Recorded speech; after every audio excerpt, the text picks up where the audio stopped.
Mhm. Ini kejadiannya nggak cuma sekali 2 kali. Betul, betul. Di masa lalu ini sempat terjadi beberapa kali juga dan menguap begitu saja. Nah, kita pengen tanya-tanya nih gimana harusnya kita menyikapi kasus ini, momentum seperti apa yang akan bisa kita dapatkan dalam kejadian kali ini.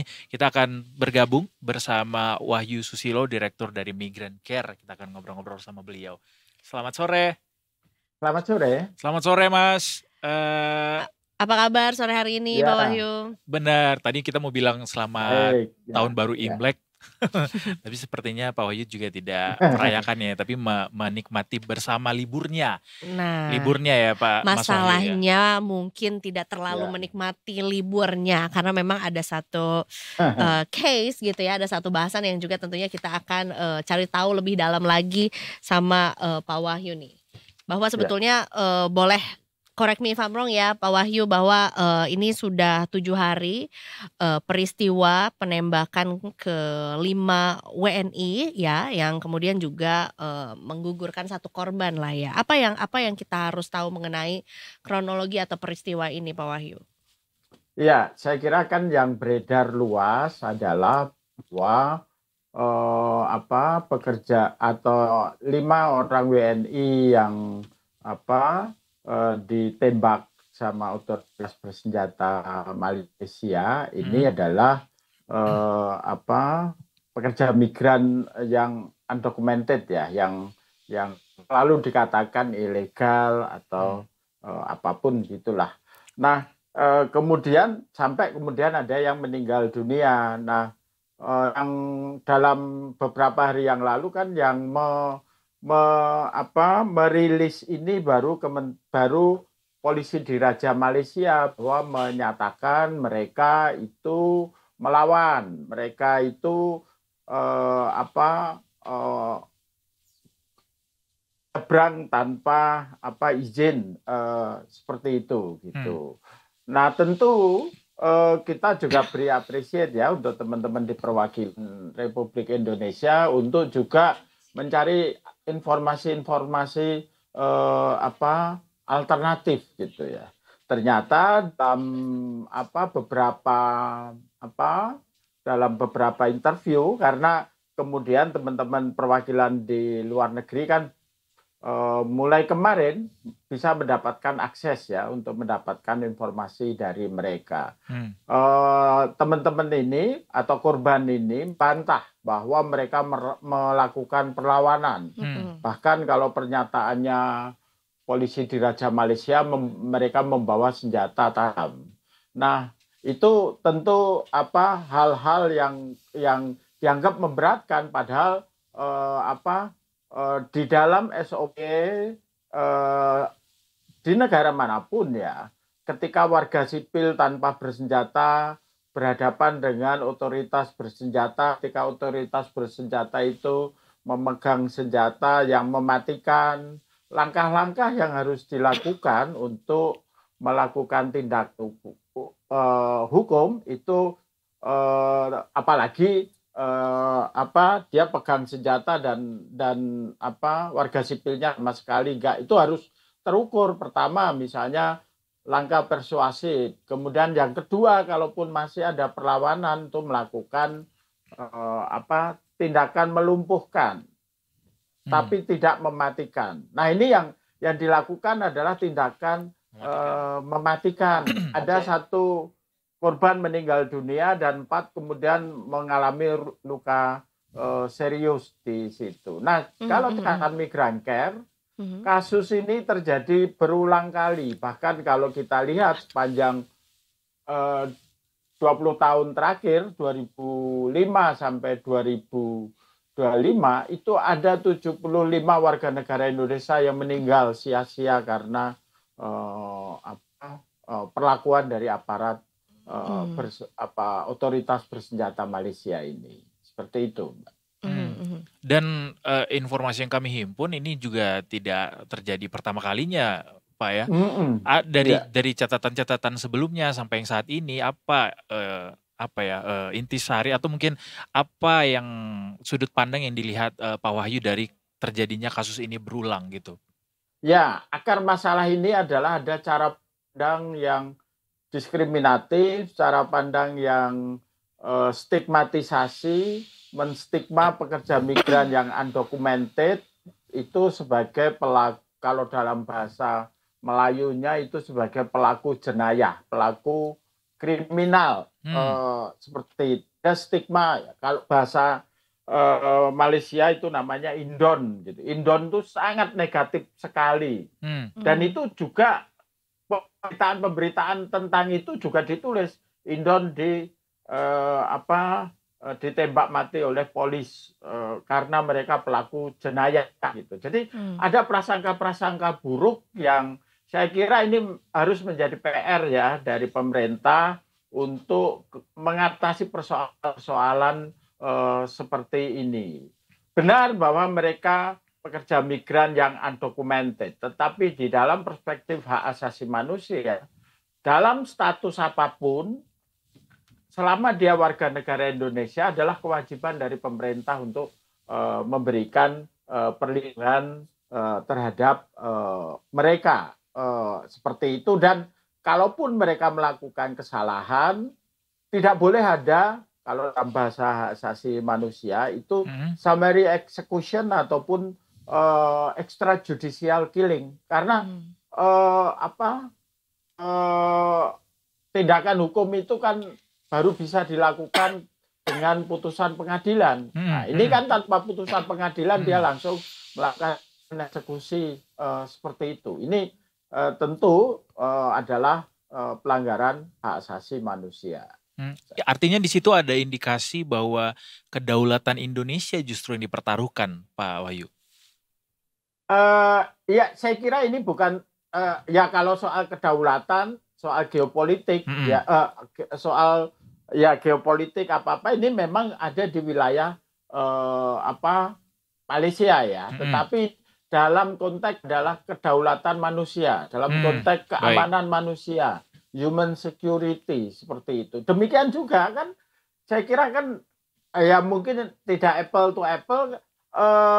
Pemerintah Indonesia kan juga, misalnya kemarin ada kasus pemerasan oleh polisi Indonesia terhadap pendatang, terhadap penonton Malaysia di acara DWP itu kan ada tindakan juga terhadap polisi Indonesia, meskipun itu terjadi di wilayah yurisdiksi Indonesia. Nah, ini harusnya juga diberlakukan kan di sana, seperti itu.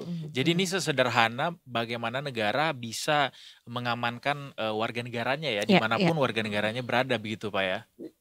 Ya, betul, seperti itu. Jadi, nah kemudian kasus ini harusnya jadi momentum ya, karena ada 75 kasus pekerja migran yang meninggal dengan modus, corak, dan tipe eksekusi yang sama. Mengapa ini terjadi? Pertama, karena tentu kita tidak pernah melakukan penyelidikan secara tuntas, sehingga mereka menganggap bahwa ini usual, ini hal yang biasa, padahal ini soal yang extraordinary, seperti itu. Kemudian apa yang tindak lanjutnya yang akan dilakukan oleh pemerintah Indonesia, atau mungkin adakah perlu dibentuk sebuah tim khusus atau mungkin juga ya pasukan khusus untuk bisa menanggulangi atau menanggapi kasus ini, since ini bukan yang pertama kali gitu Pak Wahyu?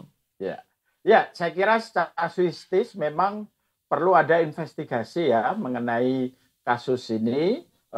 Dan saya kira 2 hari yang lalu juga sudah bicara dengan Pak Duta Besar Indonesia untuk Malaysia. Mereka sekarang juga sedang interview korban-korban yang masih selamat, juga memastikan interview itu tanpa tekanan ya, karena untuk mendapatkan informasi yang seimbang. Kemudian yang kedua, ini yang lebih penting lagi adalah mencari akar masalah mengapa ini terus-menerus terjadi.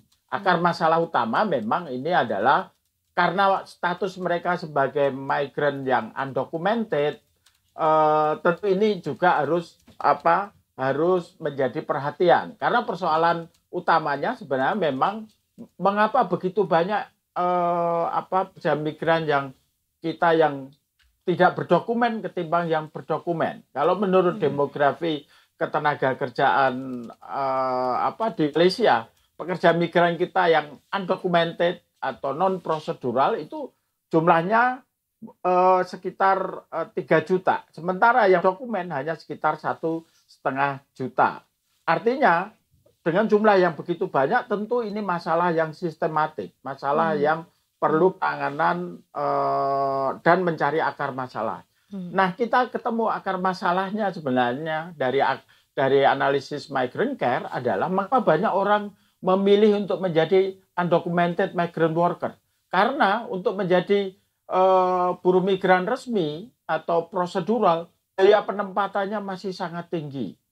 Kemudian birokrasinya juga berbelit-belit sehingga mereka memilih jalan pintas meskipun itu dengan penuh resiko. Salah satu resikonya adalah kalau mereka nyebrang dengan kapal itu kan juga pertama keselamatan, yang kedua juga seringkali berhadapan dengan aparat-aparat Malaysia ya yang seringkali juga bertindak keras. Tetapi juga kita juga harus lihat pada faktor eksternalnya.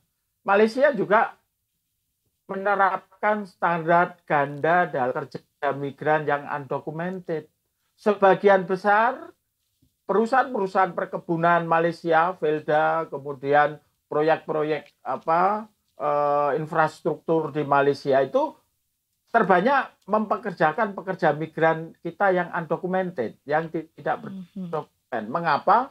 Karena perkebunan itu pengennya mendapatkan pekerjanya secara cepat dan banyak ya dan masif.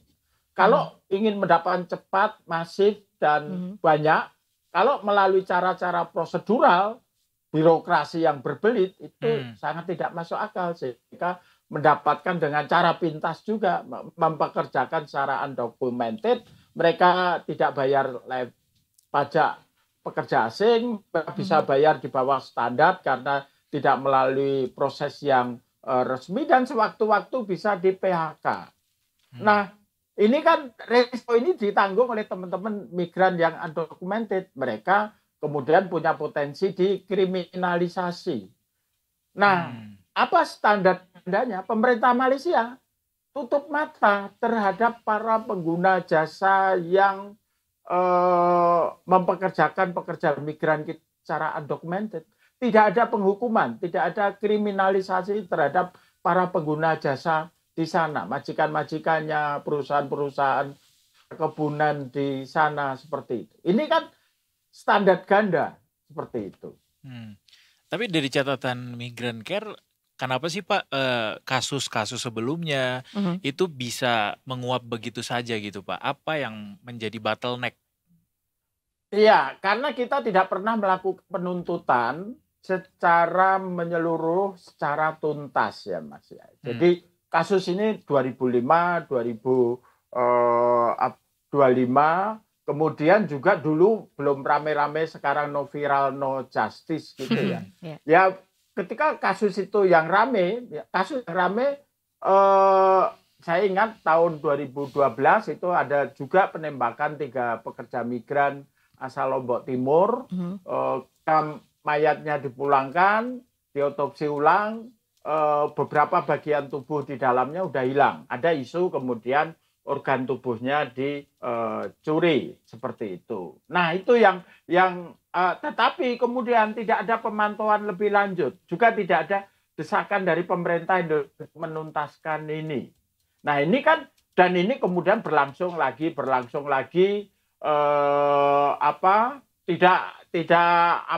tidak viral, ya dianggap kemudian bisnis as usual seperti itu. Jadi saya kira ini menurut saya ini jadi momentum ya untuk kemudian mengakhiri kematian beruntun pekerja migran yang sia-sia karena penembakan polisi. Ini juga berpulang dari diplomasi kita yang tidak tegak kepala. Diplomasi kita dengan Malaysia itu dalam harmoni semu, diplomasi serumpun. Ya Dianggap masalah penembakan TKI masalah kecil, masalah undocumented migrant worker masalah kecil. Tapi kan kita negara sahabat, kita negara bersaudara seperti itu. Selalu seperti itu. Seperti yang juga kemarin kan pada saat yang sama ada kunjungan presiden ke Malaysia dan sekali masalah ini nggak disampaikan. Iya ya. Iya. Kemudian bagaimana tanggapannya atau mungkin tindak lanjutnya mengenai adanya perbedaan kronologi dari kedua pihak gitu, Pak Wahyu. Ini kan sebetulnya jadi salah satu yang perlu menjadi concern ya. Ya, saya kira memang harus ada penyelidikan atau investigasi yang independen ya. Jadi harus ada investigasi bersama. Pemerintah Indonesia ditemani oleh Komnas HAM kalau di sini. Kalau di Malaysia, pemerintah Malaysia ditemani oleh Suhakam karena dua-dua ini kan kalau dalam istilah internasionalnya National Human Rights Institution. Nah, dari mereka lah kemudian imparsialitas pandangan itu kemudian bisa menemukan fakta-fakta yang mungkin lebih objektif, lebih akurat. Seperti itu. Apalagi kalau juga melibatkan kelompok-kelompok masyarakat sipil. Dan kita tahu tahun ini, tahun 2025, Malaysia adalah tuan rumah ASEAN. Jadi kita tentu harus dorong. Sebagai tuan rumah ASEAN, seharusnya dia juga memberi ruang yang lebih baik ya pada pelindungan pekerja migran. Indonesia waktu menjadi tuan rumah ASEAN, kita ingat pada tahun 2023, itu melahirkan ASEAN Declaration untuk perlindungan pekerja migran di masa krisis. Kemudian ASEAN Declaration untuk perlindungan pekerja di sektor maritim. Kemudian juga ada ASEAN Declaration untuk menentang perdagangan orang karena scamming online.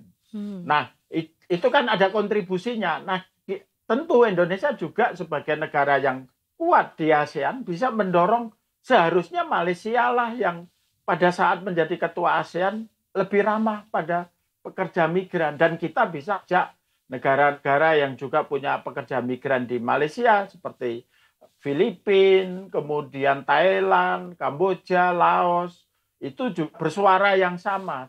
Bukan tidak mungkin kasus ini juga dialami oleh negara-negara pengirim yang lain. Seperti itu. Baik. Kita turut berduka cita atas kejadian ini tentunya dan semoga semua pihak yang mestinya bisa terlibat aktif gitu ya untuk menyelesaikan kasus ini bisa benar-benar mencurahkan tenaganya untuk bisa menutup kasus seperti ini tuh cukup sampai di sini saja begitu ya Pak Wahyu ya. Sehingga tidak terjadi lagi kasus serupa di masa mendatang begitu. Oke. Terima kasih banyak Mas Wahyu. Oke, terima kasih. Selamat sore. Selamat sore. Ya.